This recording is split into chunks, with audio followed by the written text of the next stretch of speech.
절기 시작절기가 6월절이죠.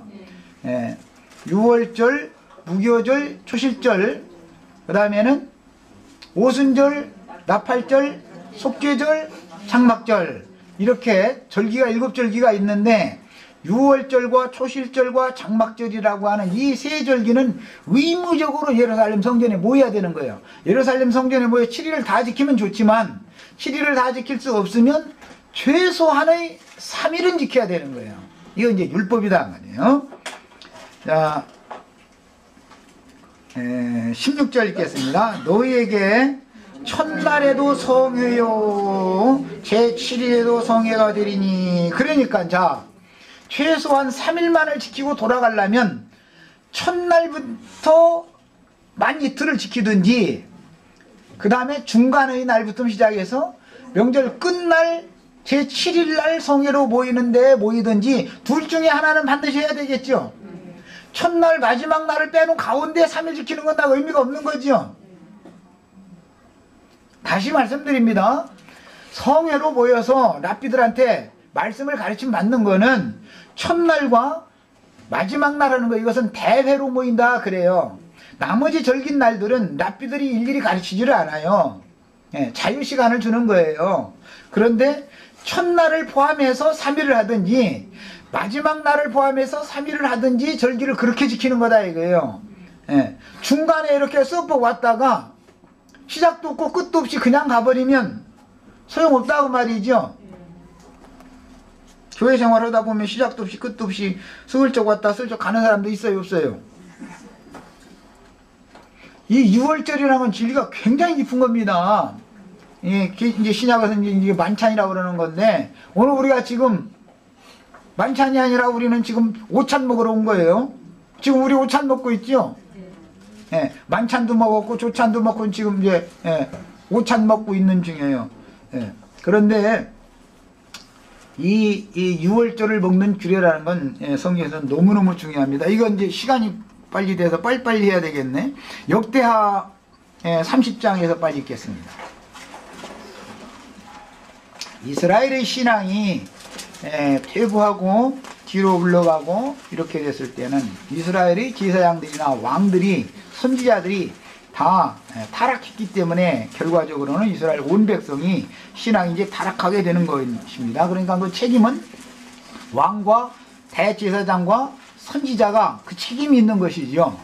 구약성경에 이스라엘 나라가 하나님의 버림을 받고 신앙이 퇴보했다, 모든 성도들의 신앙이 뒤로 물러가서 십륜에 다 빠져버렸다, 잠자는 신앙이 되었다, 죽은 신앙이 되었다, 그거는 하나님의 저주가 임했다라는 말인데, 그것은 책임자가 누구라고요?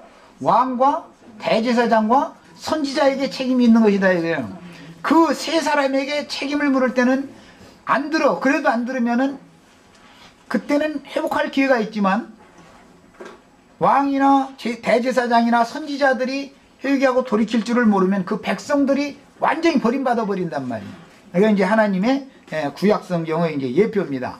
그런데 이제 신앙을 회복하는 개혁자가 먼저는 히스기야 왕이죠.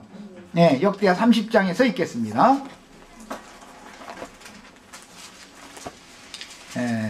히스기야 왕이 이 6월절 절기를 회복하는 이야기를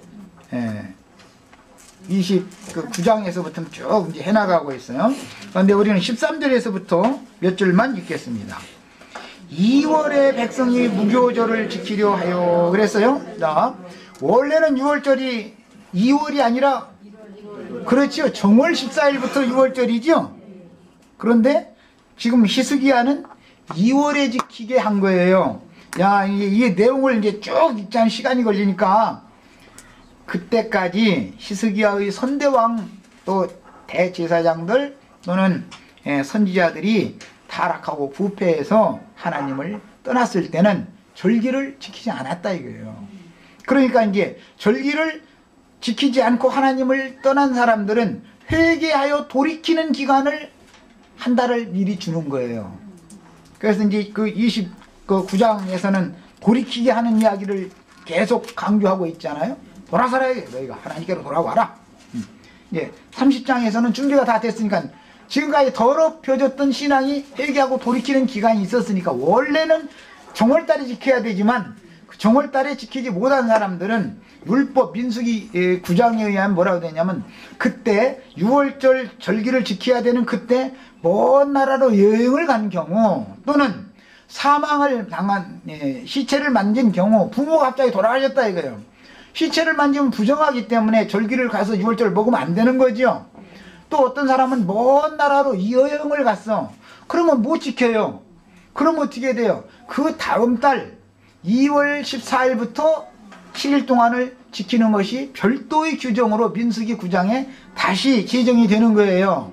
자, 이 율법을 히스기야를 통해서 실현했어요. 자, 이 말은 타락하고 부패해지고 뒤로 물러간 신앙인들을 회개시키고 다시 하나님께로 돌아오게 하는 기간이 주어진 다음에 정규 절기에는 그렇게 하고 나서 정결케 된 사람들만 이 떡과 잔을 먹고 마셔야 되는 거니까 6월절을 먹여야 되는 거니까 그래서 6월절을 먹을 때는 먼저 뭐라고 그랬어요?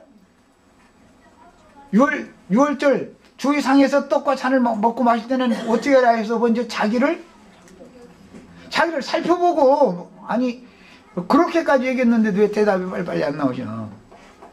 먼저 자기를 살펴보고 먹는 거다. 이런 율법이 이미 구약성경에 예표상으로 있었다 이 말이야.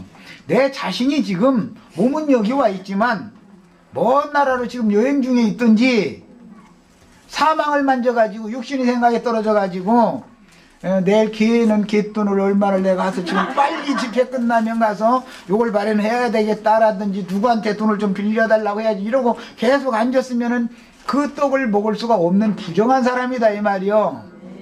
먼 나라로 갔다는 게 뭐예요? 여행을 갔다는 게 뭐예요?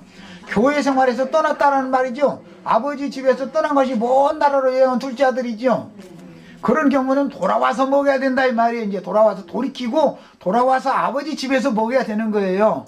이게 교회 생활이라는 건 이렇게 중요한 거예요. 야, 교회 생활 내내 잘하다가 뭔가 때문에 실족당해가지고 먼 나라로 헤매고 다니던 사람은 한 달 내에 돌아와가지고는 그 다음 달 6월절에는 참석을 해서 반드시 한상에서 6월절 양식을 먹어야 이 신앙이 회복이 되는 거다 이거예요. 만약에 먼 나라 와서 기간이 지났는데 돌아오지를 않았어. 그러면 6월절을 영영이 못 먹게 되는 그러면 이방인과 같이 취급하게 됐어 이제 율법에는. 그럼 무슨 뜻이에요? 하나님께서 그를 버렸다라는 말이다 이거예요. 돌아올 가망이 없는 자다 이 말이에요. 이런 것이 성경에 별도로 규정이 되어 있었기 때문에 히스기야가 신앙을 회복하는 말을 할 때 2월 달에 무교병을 지키는 무교절을 지키는 것을 지금 얘기를 하고 있는 거예요. 우선은 이제 설명으로 거기까지 하고 이제는 그 마지막 개혁자인 요시야 때의 이야기는 역대하 35장에 거의 나오는 이야기죠. 거기는 이제 같이 말씀 듣고 기도하고 마치겠습니다. 35장에서 봅니다. 히스기야의 아들이면 아들이면 손자, 증손. 히스기야 왕의 증손자가 요시야 왕이죠. 히스기야 다음에 문하세 다음에 아사든가 그 이름이 아몬. 끝났어요? 시간이 빨리. 자, 그러면 이제 간략하게만 요약하고 이제 이건 형제님들이 오후 시간에 읽고 같이 말씀 나누시는데 여기까지 포함하시면 되겠어요. 그래서 그 요시야 왕은 완전한 개혁을 한 사람이죠. 마지막 개혁자죠. 그래서 이제 35장 1절만 있습니다. 요시야 예루살렘 여호와 앞에서 6월절을 지켜 정월 14일에 6월절 어린 양을 잡아서 이제 정상적으로 회복하는 거예요. 그 증조부 히스기야는 회복을 시작한 사람이고 요시야 왕은 완전히 절기를 회복한 사람이다 그 말이에요. 자, 우선은 여기까지. 시간이 너무 지나버렸네요. 하고 기도하고 마치고 오후 시간 형님 자매님들한테 시간을 드릴 테니까 같이 말씀 나누시기 바랍니다.